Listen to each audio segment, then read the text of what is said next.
Your life is important. Your life is a miracle. It really is. Your life is a miracle. And I'm telling you that not to suggest to you that you need to do anything with that, that you should believe that it's a miracle or you should make that some kind of mantra that you work with or anything like that. But rather, I'm just telling you the truth. Your life is a miracle. And your life has purpose. I, that's a loaded word. As soon as I said that, I'm sure half of you started looking for what that purpose might be. The purpose of your life is already here. It's obvious. It's showing up. It's you don't have to do something to understand it. Understanding may or may not occur, but you don't have to try hard to figure that out.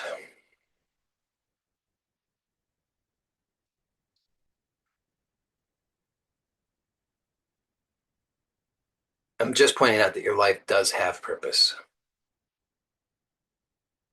And whether you consciously believe that that purpose is important or not, it is important.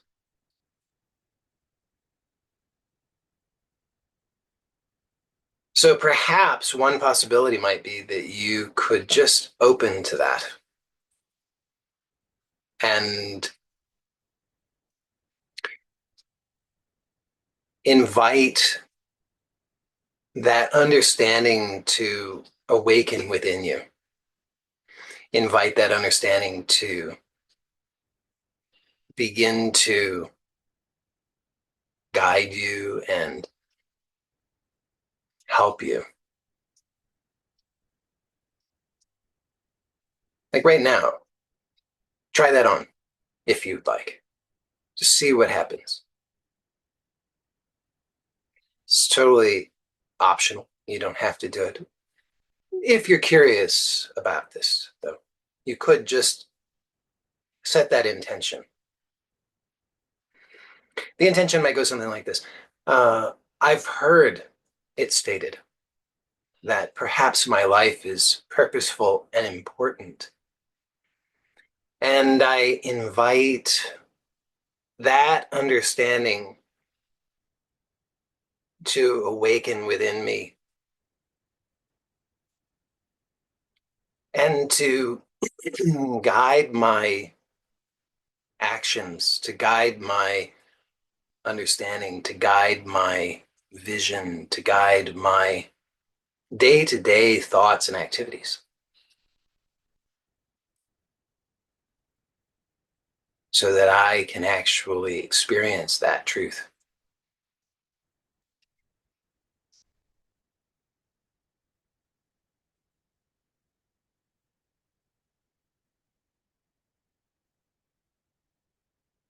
So, if your life is indeed purposeful and important, just as it is, it doesn't have to become something grand, but just as it is, if you are purposeful and important, then perhaps, or in fact, necessarily, I would say, what is already showing up as you in your life, as your desires, as your interests, as your joys, as your challenges, all of that is actually part of it.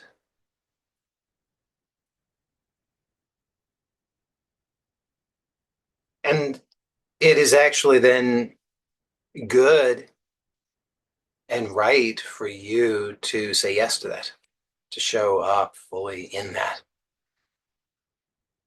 In other words, there's nothing wrong with you.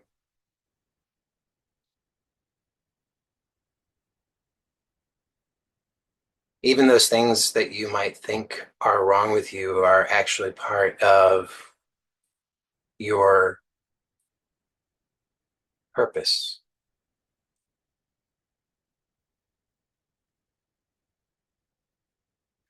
So you might notice that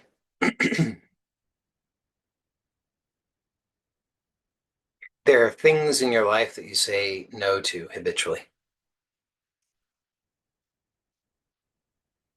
And I don't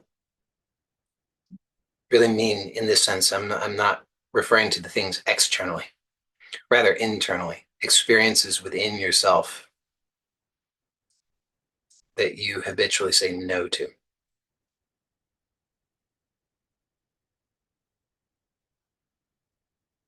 So certain experiences show up, certain feelings show up, certain thoughts show up, and you say no, no, no, no, no, no, not this, not now, it's too inconvenient.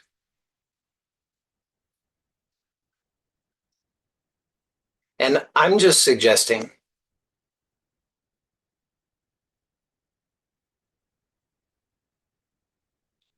that there is actually an intelligence that is operating as all of life, including you, through you, as you, which is perfect.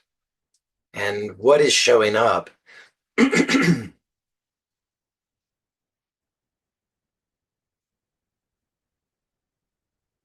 is part of that. And there's an invitation. The invitation is really for you to be yourself. I mean, how do you know that the things that are showing up, how do you know that how do you know anything about them?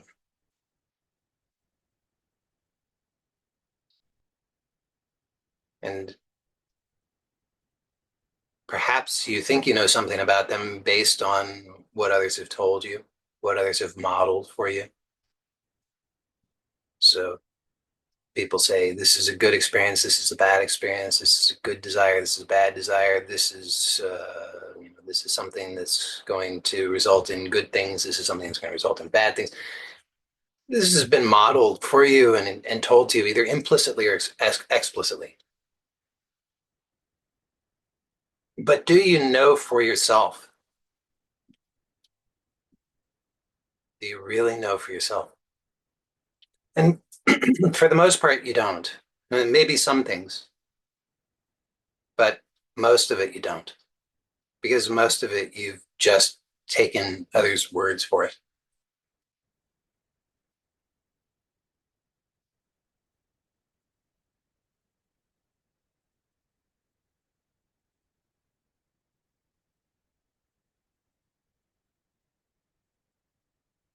And why is that?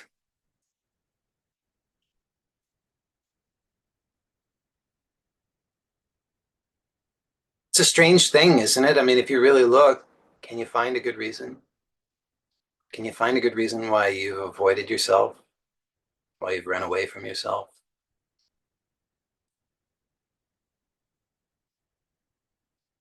Doesn't seem to be a good reason, except that it's just what everybody else does. That's what we learned. Try to be like others, do as others say, do as others do.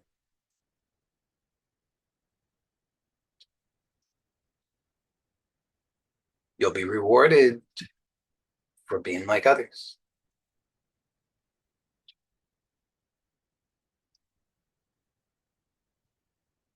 I mean, think about it. You know, if people tell children, "Oh, you're a good boy, you're a good girl." What does that mean? It means you meet with my approval. You're doing things the way that I want you to. You're behaving the way I want you to. You're thinking the way I want you to. Well, how does the person who's saying that know what they want? Well, chances are it was because when they were little, somebody told them you're a good boy or a good girl or a bad boy or a bad girl. And I know, enlightened parents these days, they would probably not suggest to anybody that they are good or bad. They wouldn't call them a boy or a girl either, I suppose. It would be sure to be entirely gender neutral and to not suggest any goodness or badness. But we don't need the words. We know what the other person is thinking or feeling. So you could police your words all you want, but the children will still know. So it gets passed down. Who are you? Who to be? Be good. Don't be bad. And of course, sometimes people rebel against that. Then they become bad because then bad is good. They work really hard. Oh, look how free I am. I don't. I'm not good. I'm free. I've broken free of being good. I'm bad because bad isn't really bad. Bad is good. Good is good is bad. Bad is good. It's just a rebellion. It's a reaction. It's not real freedom. It's not really being yourself. Still relative to some external standard. Don't really know who you are. You're just reacting to what others taught you. So, in that case, I mean, if that was true, then your life is not very meaningful. It's not purposeful. You're just here to be good or bad, just here to get others' approval. You're just here to fit in or to stand out.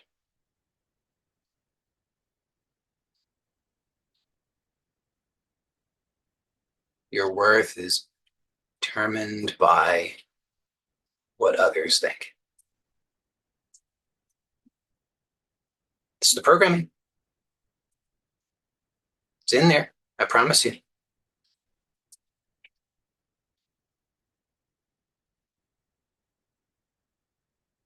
Well, what kind of life is that? It's kind of empty, isn't it?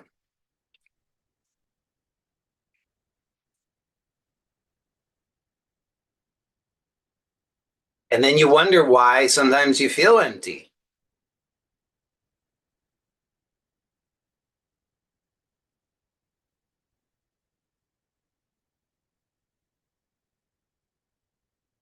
Could it be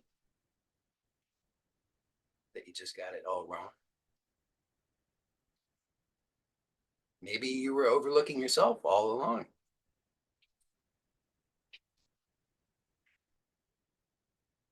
and you didn't even know you were doing it because you thought yourself was this thing which can be measured, this thing which can be measured by external standards.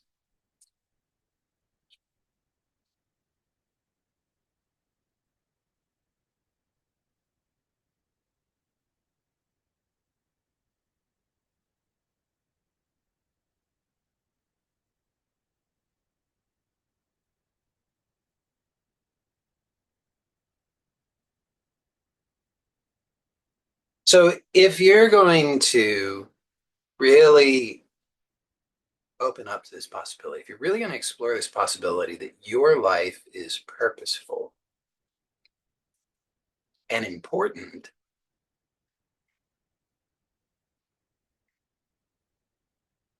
turns out that is a much more radical proposition than it really might have seemed on the surface. I know it's kind of a nice idea. It sounds nice. So, my life is important and purposeful. Oh, isn't that nice? I can feel nice and hopeful for half a second till I have to return to my grind of being me.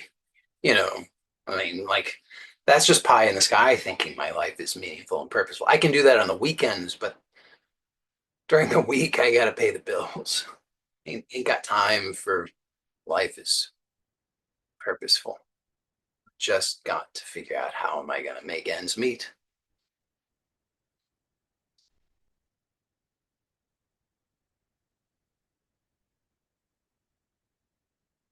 And that's a money context, but you could fit that into other contexts too, right? I mean, you could say, okay, this sounds nice. My life is purposeful and meaningful.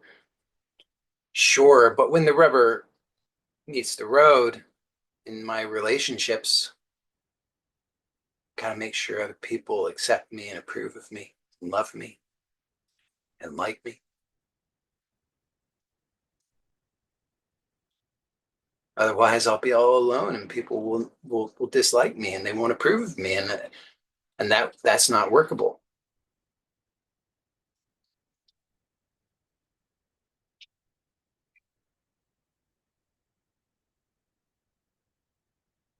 Or health.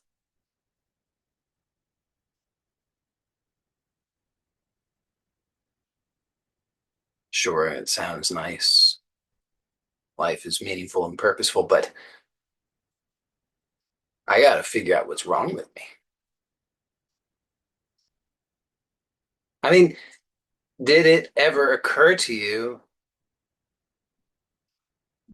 that there's nothing wrong with you?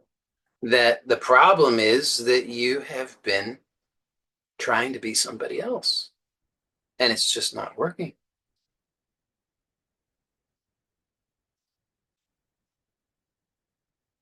You have been blessed with the fulfillment of your purpose, your intention. You have a fundamental desire that you want to fulfill that can only be fulfilled through the vehicle of you. And then you say, oh, I got to be like somebody else. So then guess what? You can't fulfill your purpose. You can't fulfill your desires if you're trying to be somebody else. You can only do it if you're actually willing to be you.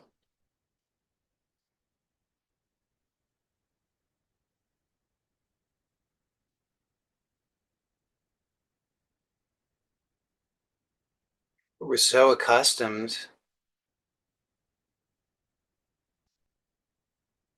to the other way. We don't even know where to begin. How can I be me? Who am I? I mean, it couldn't be this. It couldn't be these insecurities and this discomfort, fear, anxiety, worry. Couldn't be that. That's not attractive at all. I want to be attractive. I don't want to be any of these things. And and besides, when I expressed these things and when I was a little child, I was told I was bad. I don't want to be bad. I want to be good. I want people to approve of me. I want them to smile at me. I want them to hold me and hug me. I don't want them to push me away and say, oh, I don't feel comfortable being around you because of your insecurity. So we learn to reject these things. We say, oh, they're bad. That's not me. So you build up a false persona. I mean, come on, when you meet people, isn't that true? They say, what do people ask? They say, what's your name? Where are you from? What do you do? You don't say, uh, you know what I do? Spend pretty much all day, every day feeling anxious, stressing about my life, worrying how I'm going to fit in, how people are going, whether people will approve of me or not. I worry an awful lot about money. I have a lot of fears about becoming homeless and toothless. You don't say that, but it would be true, wouldn't it? So everybody's lying.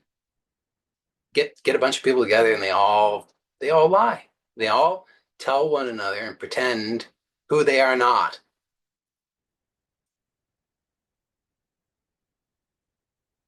Look at me. Look how successful I am. What do you do? Well, I'm fill in the blank. Sounds impressive, doesn't it? When if only they knew. If only they knew. You tell them whatever you tell people you do. Some of you are going to say, I don't tell any people I do anything because I don't do anything. Then within that uh, subculture where you network and socialize, you have your own form of that, right? So, I mean, I'm giving the form of networking that is socially acceptable within like professional circles. But then, if you happen to identify as an anarchist, then I'm sure anarchists have their own variation on that theme. I don't happen to know what it is because I haven't hung out with a lot of anarchists. I'm sure there's a good joke there, but I'll, I'm not surprised. Somebody says they did. And it got you nowhere. Sorry if somebody is presently enthusiastic about identifying as an anarchist, but I'm not particularly picking on anarchists. We're all in the same boat. We're all in this together. And that's the truth. We're all in this together. But we form groups. We say, who will approve of me? Who will who will play the game with me so that we can all pretend and avoid what we're really here for? Let's avoid what really matters. And then what? What good comes from that? Think about it. I'm telling you what I really, really honestly believe is the truth. Your life is important and purposeful.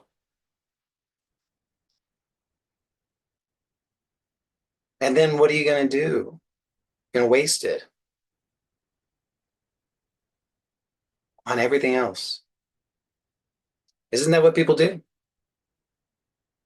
Pretend, pretend, pretend, pretend, pretend.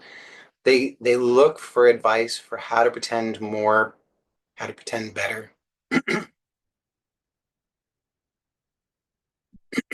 They want to know, how do I survive in all of this pretense?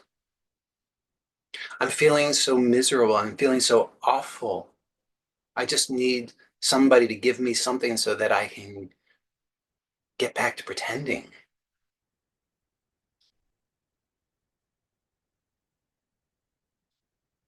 And they find, some way, some club, something, some cause, some drama until that fizzles. And then they're back to again, oh no, help me out. How do I pretend? I feel so miserable.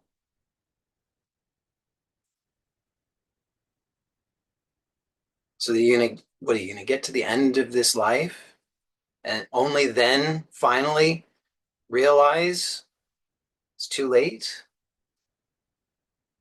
Wasted this life on everything and anything other than being myself. I know some of you will say, "Oh, no, I'm very much me." Really? Just be honest about it. Like really, really, really honest. When you go to a party, and I know some of you say, "Well, I don't go to parties." Me either. But I mean, if you were to go to a party, you're kind of a party, an anarchist party, a socialist party, a communist party, a Presbyterian party, whatever kind of party. If you were to go to that kind of party with your people, you telling me there's not going to be any pretense? There's going to be pretense. Of course there will be. You're going to get dressed up. You're going to put on a face.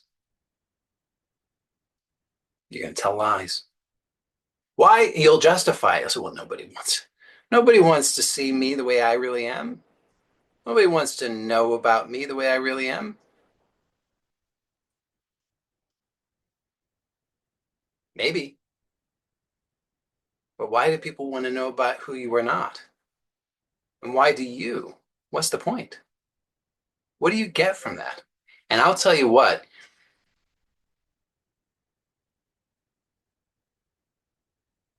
it helps you to momentarily sidestep the fear.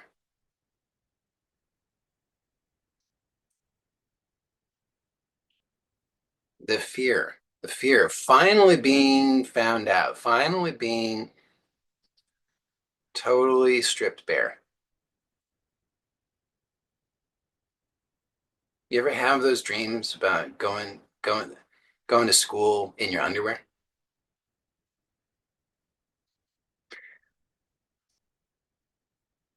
I'm the only one? No. It's a thing. It's a thing. People sometimes have recurring dreams about going to school in their underwear. I'm sure as we get older, we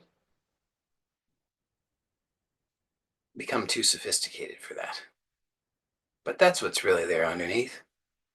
There you go. Going to school in your birthday suit, as we say. Somebody says dreams about walking down the street naked. Yeah. To actually be seen for who you are without the pretense. We work so hard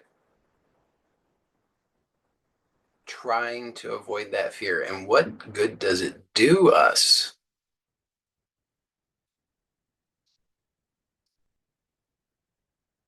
I'm going to say something really crazy sounding.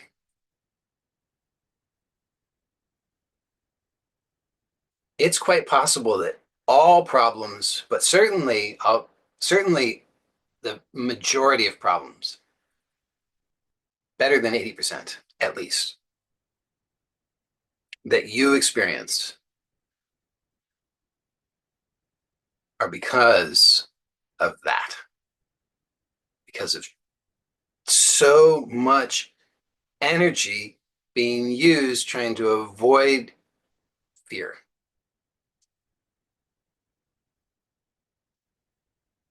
I mean, this is the thing that prevents you from all of the successes that you want in life, in all domains of your life, financially, health, uh,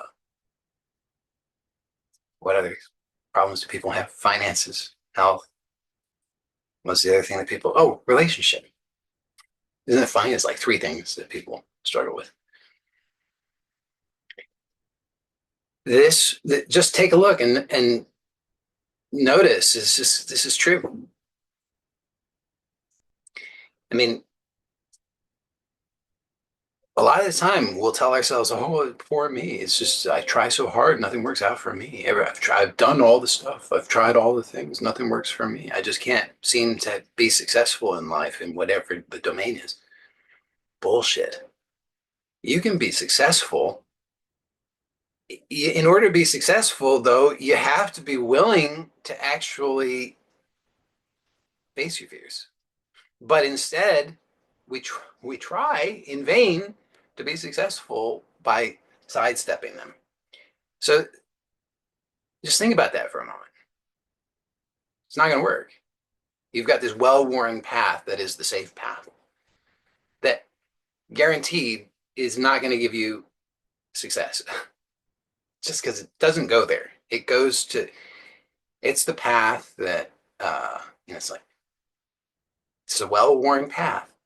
The path that leads to success is you in your underwear going to school. Sorry to break it to you. So, not literally. So, I mean, maybe literally, but probably not. So don't. I was exaggerating a bit there, taking liberties. So Don't go to school in your underwear and then blame me for the consequences. But on the other hand, maybe it wouldn't hurt. I don't know. I mean, just so we're so think about it. You know, your health problems, if you have health problems, there's abundant evidence. And if you don't believe this is true, then uh, investigate it a little bit. Start with the work of John Sarno. That's pretty good start. And then that will, uh, if you're not convinced straight away, then it could open up some things for you. It's not the only resource available, but I'm just saying it's if you needed an entry point, that's a pretty good one. Uh, it can help you to understand that the overwhelming majority of health problems, certainly chronic health problems, are the result of suppressed emotions. Now, what are suppressed emotions? Well, it's you trying really hard to avoid your fears. Bottom line.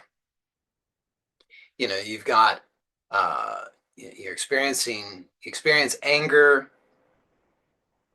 You suppress the anger because it's the only strategy that you know, you tried at some point in your life expressing the anger and you got really bad feedback on that. You're a bad little boy, bad little girl, maybe a few slaps or worse. And you learn or yeah, or worse. And you learned from that, don't do that. So you learn to suppress it. You got much better feedback on that. So you said, I guess that's what I'll do. Look at me. Big success. I'm being good. Well, it gave you relatively better results than before. Only problem is now you're going to have some other problems. But it's going to be a big mystery to you. You're going to say, gee whiz, why am I experiencing this? Why am I experiencing debilitating migraines? Why am I experiencing chronic fatigue? Why am I experiencing this? Why am I experiencing that? You can't make any connection between the two. You say, I don't know. Take a look at your life, and I assure you, you were extremely unhappy about at least one thing in your life, probably multiple things in your life. Uh, right around the time when that started, and probably a long time before that. And it's the same, you know, you say, gee whiz, I don't understand why I can't be successful with money. I've tried so hard. I've tried all the things and nothing works. I guess I'm just not meant to be successful with money. Nothing ever works out for me financially. Well, did it occur to you that you're just being a fraud?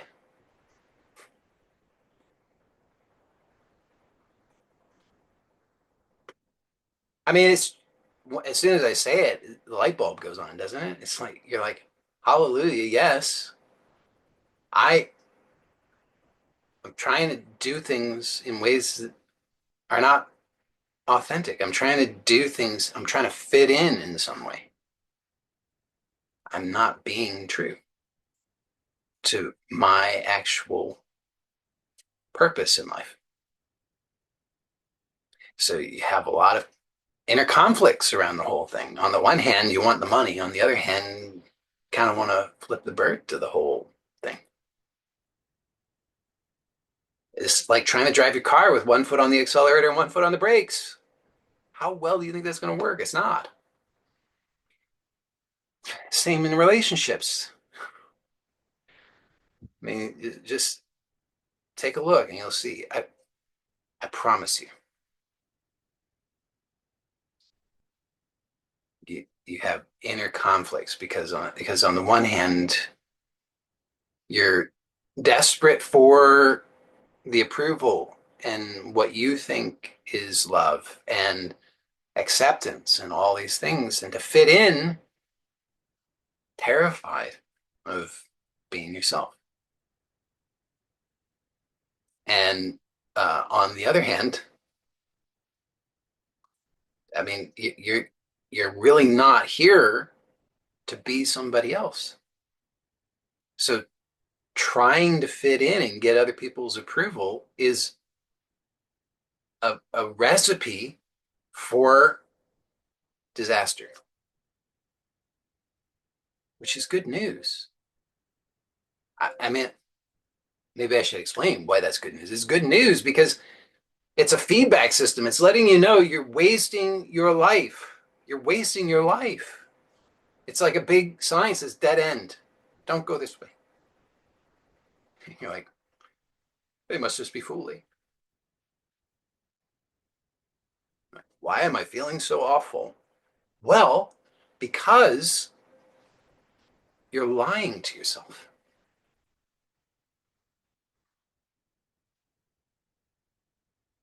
I'm not expecting this to go this way at all today. I don't know what I was expecting. This is what happens when I don't know what to expect. Anything could happen. So this is what happens.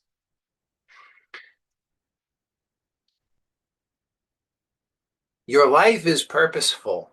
Your life is important. You don't have to be somebody else. You don't have to get anybody's approval. That's not what you're here for.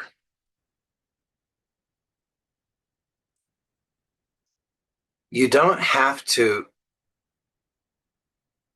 avoid your fears. In fact, trying to avoid your fears is a, pretty much a surefire way to fail. So, what's this? How do you? What do you do? What do you do? Because I get it. I mean, here you are. Maybe what I'm saying makes sense. Maybe it makes no sense. If it doesn't make any sense, then I suppose you wouldn't still be here. Must make some sense. Or you're waiting, hoping that I'm going to make some sense at some point. You really trust that some sense will be made at some point, but probably it makes some sense. But then it's like, what do I do? What do I do with this? So let me just recap. I use a lot of words. I don't know that I said much, so I think I can summarize it in a few words. The purpose of your life is meaningful and purposeful. It's very, very, very important. And it's not important by any external standards. It's important because you are here to be yourself. And that does not mean uh, anything to anybody else. It's not about anybody else. It's not about getting other people's approval or anything like that. So you don't have to stand out. You don't have to get write-ups in history. You don't have to be, on a list, any list of top 100 most influential or most important or greatest or anything like that. It's not about that at all. It's about there's something that you want, something that you really, really, really, really, really want. You want it so much. You want to learn, you want to understand. And that is what is important and purposeful about your life. It's for you. Turns out it's for all of us, but that's not really for you to think about or concern yourself with. For you, it's just about for you. It's about what you really, truly want. And if you are wasting your time on anything else, then that's a tragedy. Uh, because then it was, I mean, just think about how difficult this is. Isn't life sometimes quite difficult? It's quite difficult, isn't it? So if you're here, you're Wouldn't it make sense to actually be on point? Says the guy who can't get on point. I'm on point. Wouldn't it make sense? I mean, if you're gonna invest yourself in this game, doesn't it make sense to actually play it well? So the main enemy, to put it in dramatic terms, the main enemy of authenticity, the main enemy of living in alignment with purpose, the main enemy of actually, dare I say, succeeding in life. Sorry, went there. It's a loaded term, I understand, but it's my meeting. I get to do whatever I want, I guess. If you the way to succeed is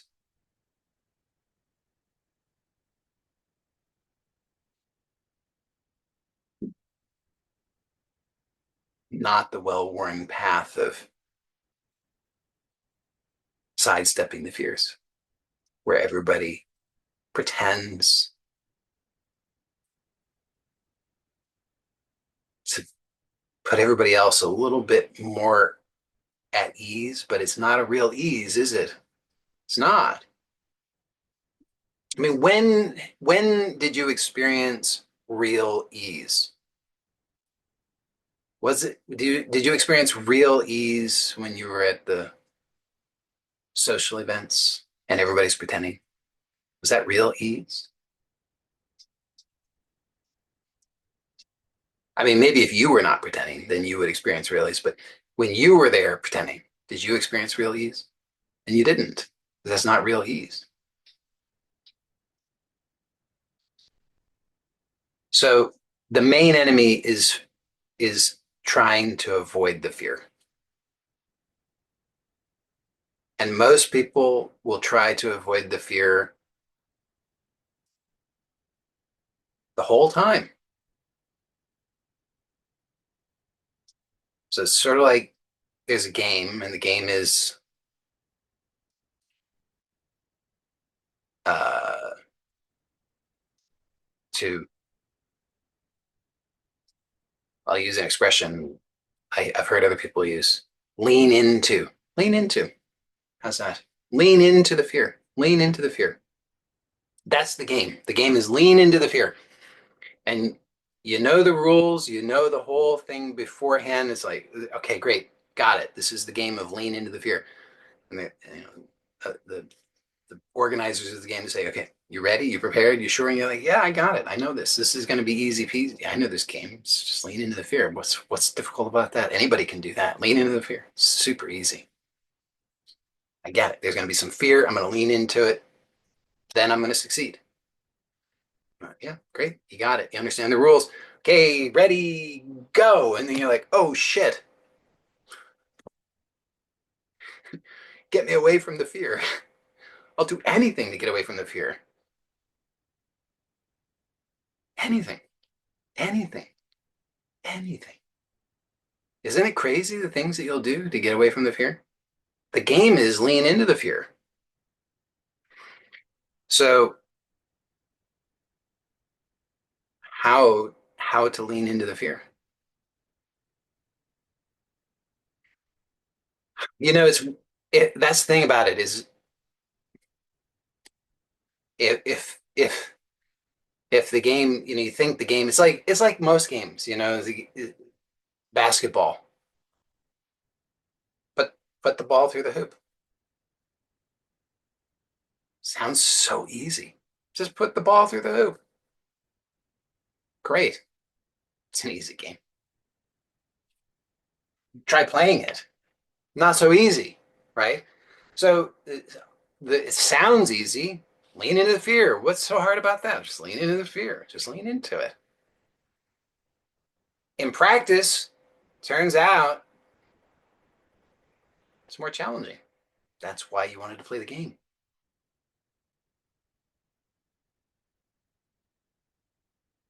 There are such rich rewards,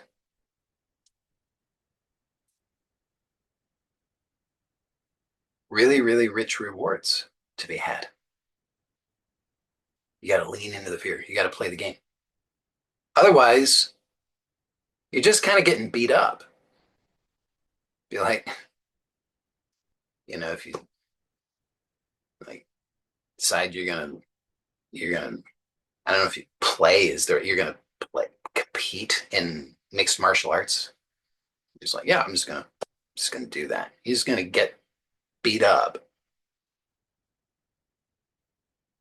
No, don't do that. But that's what a lot of people are doing. They go through the game of life and they just get beat up and they get nothing out of it. They didn't lean into the fear. They didn't learn about themselves. They were not living aligned with their purpose. They were avoiding being themselves. They were looking outside of themselves for everything. So, uh, I really don't recommend that. Instead, I mean, and I know a lot of people say, "Oh, but I didn't sign up for this. This sucks. I don't want to play this game. I don't want to be here." Nah, why? Don't do that to yourself. Please don't do that to yourself. I mean, here you are. Why don't complain about it? You you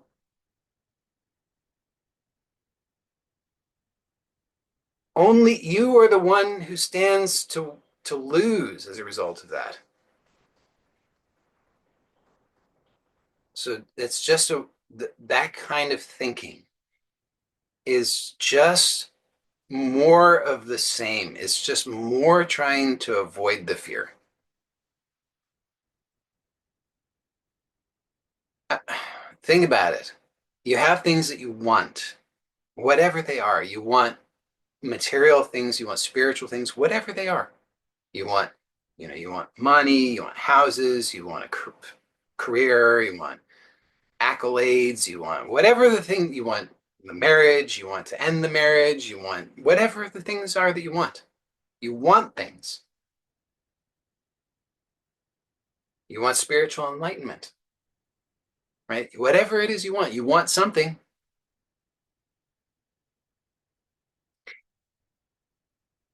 And here you are. This is what it is that is offered to you is the vehicle, the optimal vehicle for that, for you to fulfill your desires. And the desires are such that none of them are bad as long as you are applying the proper principles, as long as you are studying yourself in the process, then the process itself leads you to the ultimate fulfillment of your true intention in this life. The only way you lose is if you don't play the game. As long as you play the game, you will succeed. I don't know how quickly, but you will as long as you keep playing the game. Lean into the fear. It's easier said than done. Nah, it's easier done than said. But it sure seemed that, but to actually do is hard. Like the doing is so easy, but to get to the point of the doing is hard. It's like I've used this example before because it was memorable, I guess. When I was a child, uh, there I had a desire to dive off of the diving board at the swimming pool, and I, passed the swim tests and everything, so that they would give me permission because I needed permission.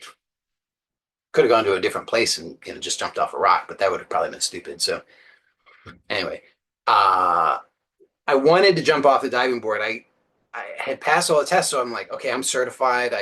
I'm definitely qualified to do this now. There's safety measures here, so I'm probably not going to die. Other people are doing it; they don't die. easy peasy, right? All I got to do is just go and jump off the diving board and went to the end of the diving board. And I'm like, shit, how do I do this? So, seemed really hard. Of course, once I was off the edge of the diving board, it wasn't hard at all. It was just falling. I mean, gravity was taking care of that. So I didn't have to do anything. It was just actually getting off of the edge that was the difficult part. So it's like that. It's like that in life with leaning into the fear. It seems really, really, really, really hard when you're on the edge. But when you actually just lean, because the thing about leaning, and never worked with that way of phrasing it before. Like I said, I've heard that from other people. I had some judgments, some weird judgments about it, but I kind of like it. You know, lean into the fear gives me an excuse to do that again because my camera does that funny thing when I lean. So leaning into the fear. The thing about leaning is that you really need to lean enough that you can't hold yourself up. You're actually trusting in the fear. Sort of like, I when I'm standing on the edge of the diving board, then I still have the sense that I'm able to maintain complete control. Sounds nice, but the problem is, as long as I maintain complete control, there's no real movement. I need to be willing to let go of that in order to allow the the next the movement into the unknown. I can move through the known on my own 2 feet, but in order to move into the unknown, I have to surrender that sense of control. So to lean into the fear is not just it's not just like this little like ooh, I'll test it. Maybe there's a little bit of that at first, but to really fully get the whole thing and everything that's there, all of the richness of it, you have to be willing to go all the way, all the way.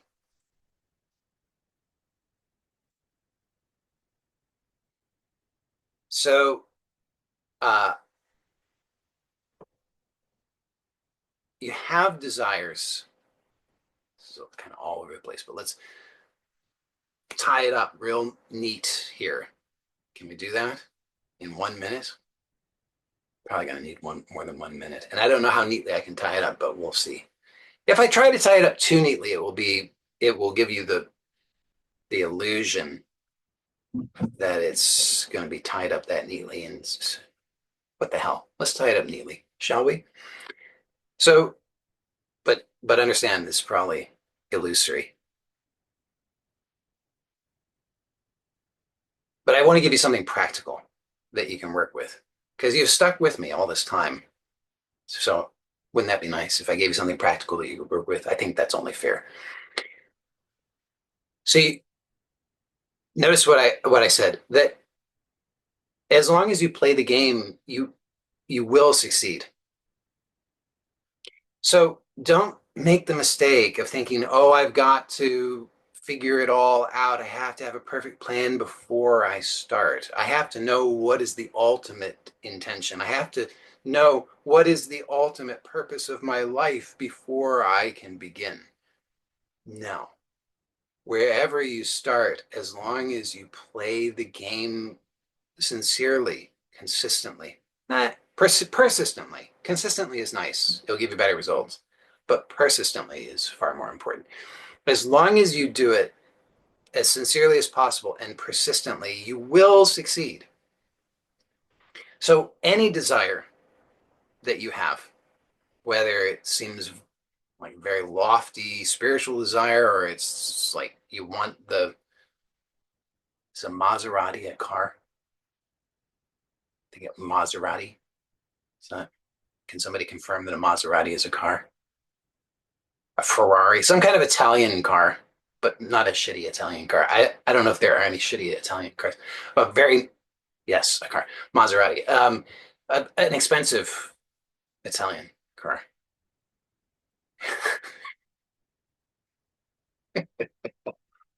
Um, yes, thank you for letting informing me that there are shitty Italian cars. Okay, but whatever that desire is, you have some desire in your life that you are aware of. Notice that you perceive that you have not fully actualized and manifest that in your life at all levels. There's a sense that there's something else that is required in order for you to have a sense of total fulfillment with regard to that desire. Therefore, you can start there. So just get a sense of what is that desire that you want. Ideally, I suggest that you write it down. Writing it down is not strictly required, but it really can help, at least for most people. So write it down. It's like if you're not willing to write it down, why do you think that you're going to manifest it? Sometimes people play some funny games with themselves. The only reason not to write it down is fear, right?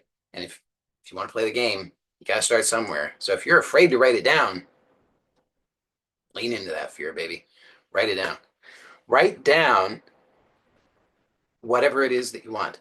It, Notice how amazing this is because anything that comes up, that any resistance to even writing it down is an opportunity for you to lean into the fear, right? So you could notice if there's resistance, what is that resistance?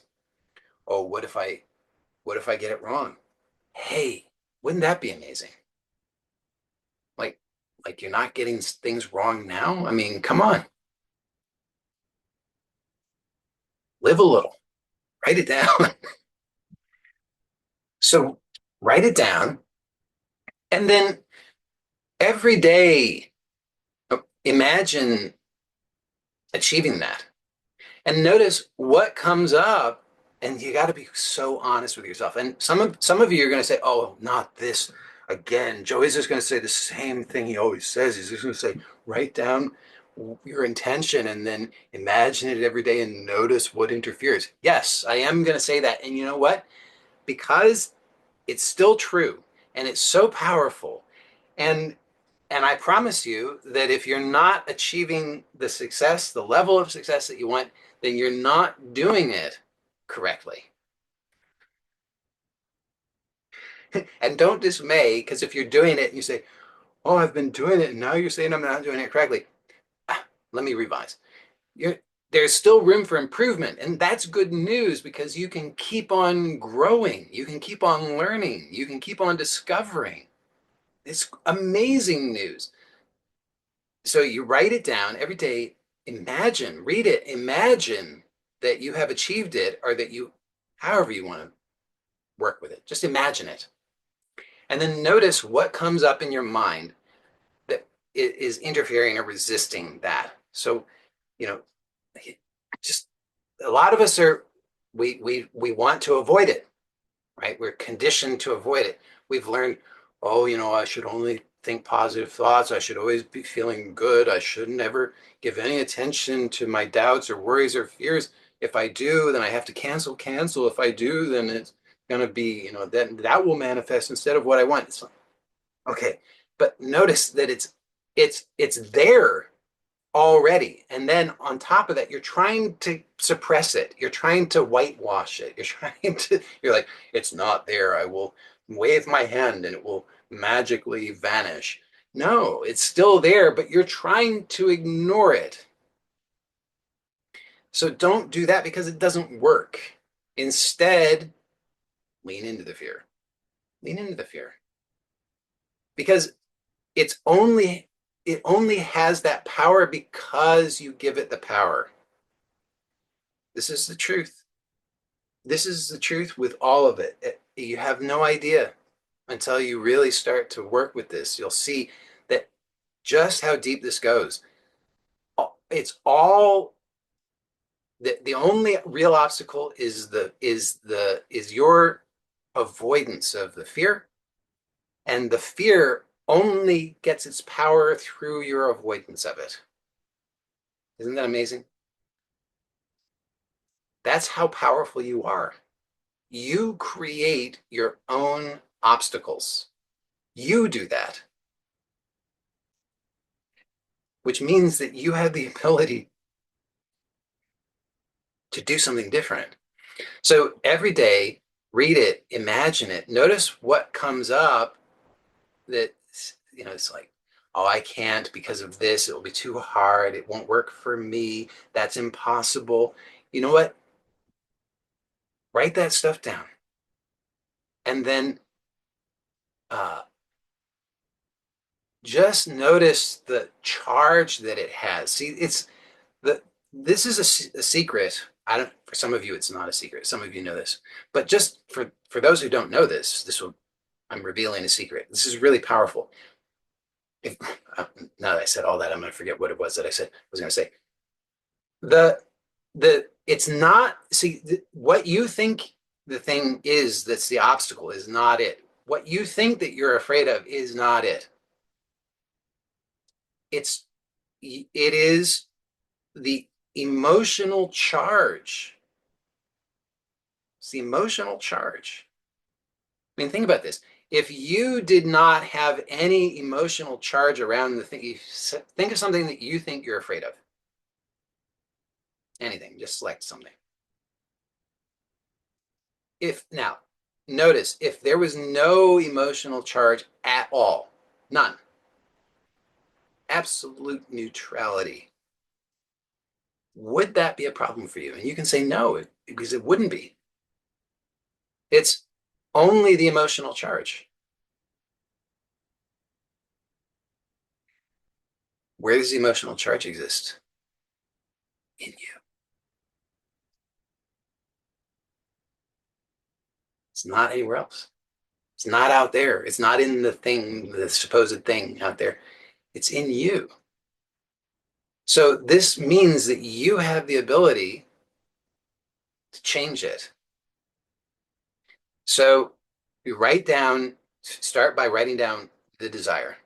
Every day, read it, imagine it, notice what comes up in terms of resistance or interference to having that or achieving that. Write those things down. And then notice that there's an emotional charge attached to those things.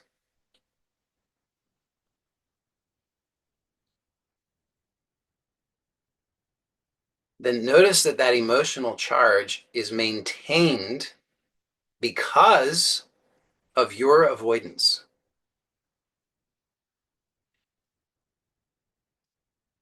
What I'm sharing with you, I mean, some of you know this. Even though some of you know this, it's still, there's more depth to it.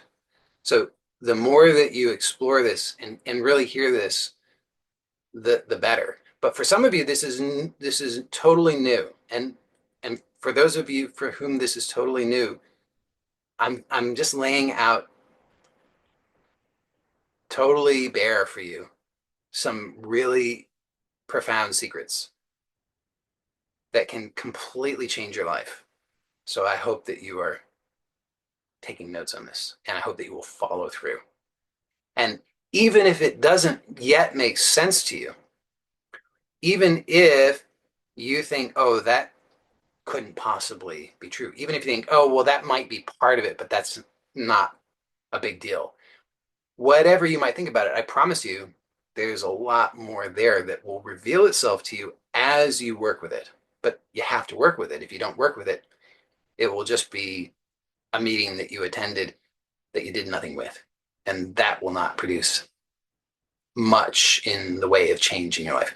It's only what you're willing to actually work with that will produce the change.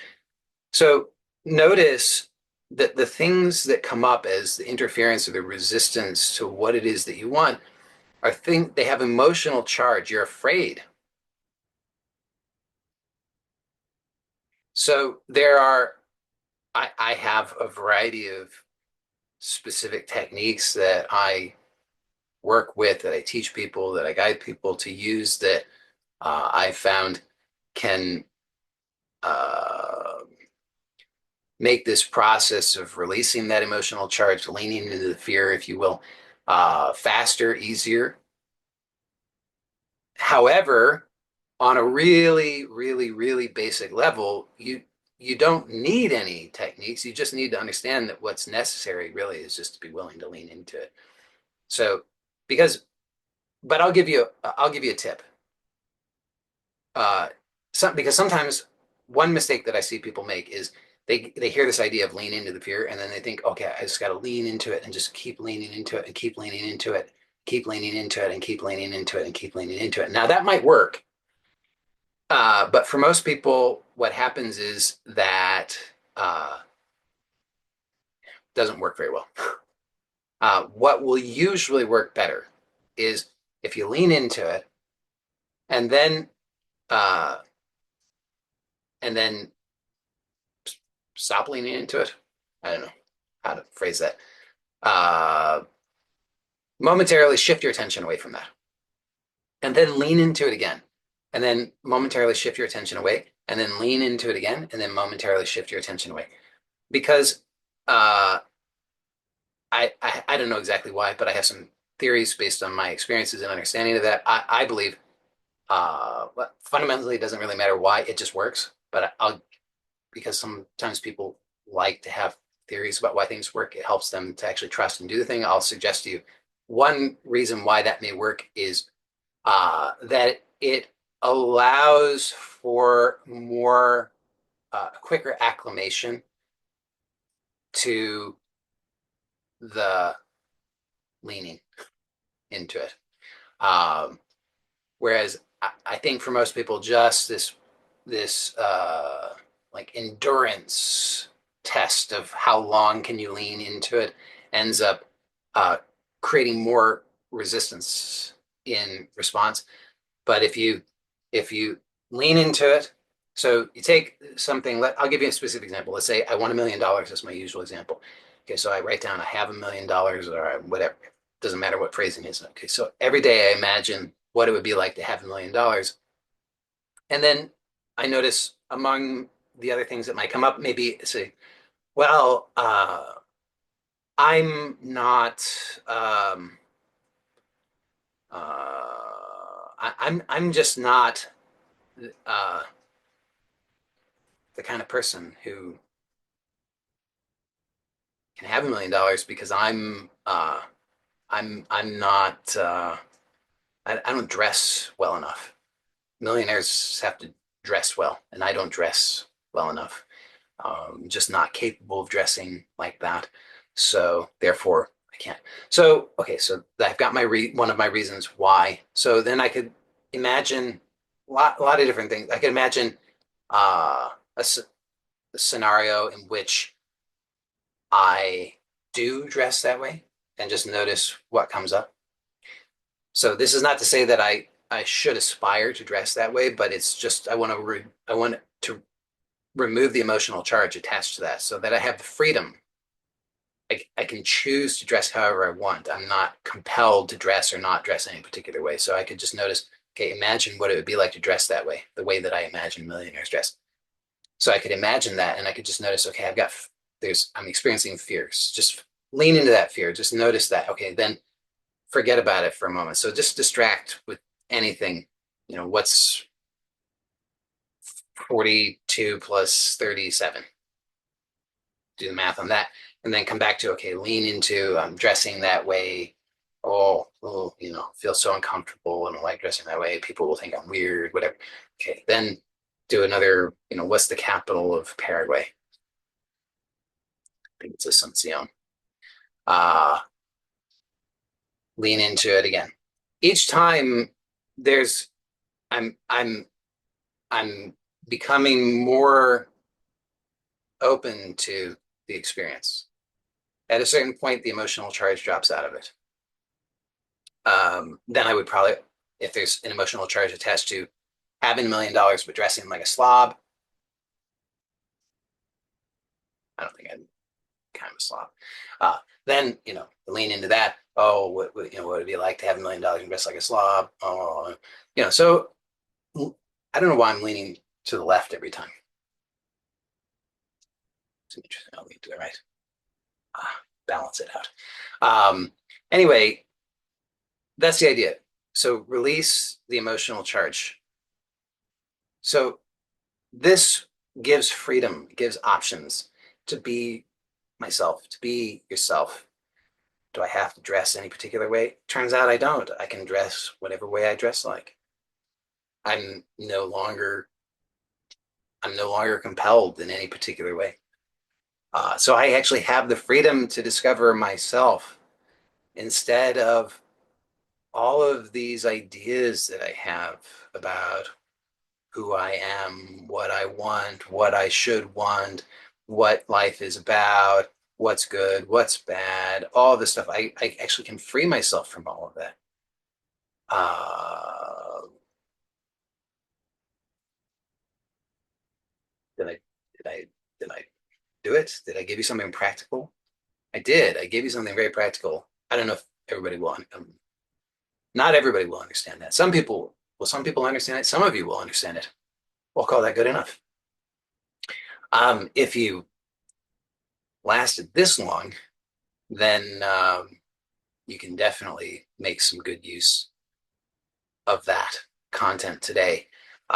If you have questions about any of that or anything else, and you happen to be here live, which those of you who are here, I can see you are here, we'll stay on for the group coaching, and you can feel free to ask anything that's on your mind that seems relevant. For those who will watch this on YouTube and you've lasted this long, then you would definitely enjoy attending live. And then you could also participate in the group coaching session that follows. And you could do that by getting the information for how to join live, which would be emailed to you automatically when you sign up on my website, joylot.com. When you go there, there is an opportunity to submit your email address, and then you'll get a free ebook that covers 5 of the fundamental laws which govern creation. And as an added bonus, you'll get an email automatically with the information to join these weekly meetings live. So I encourage you to do that. I'll give the link in the description on YouTube as well. And I'm going to end this recording. So for those watching or who will watch on YouTube, blessings to you, and I'll see you next time.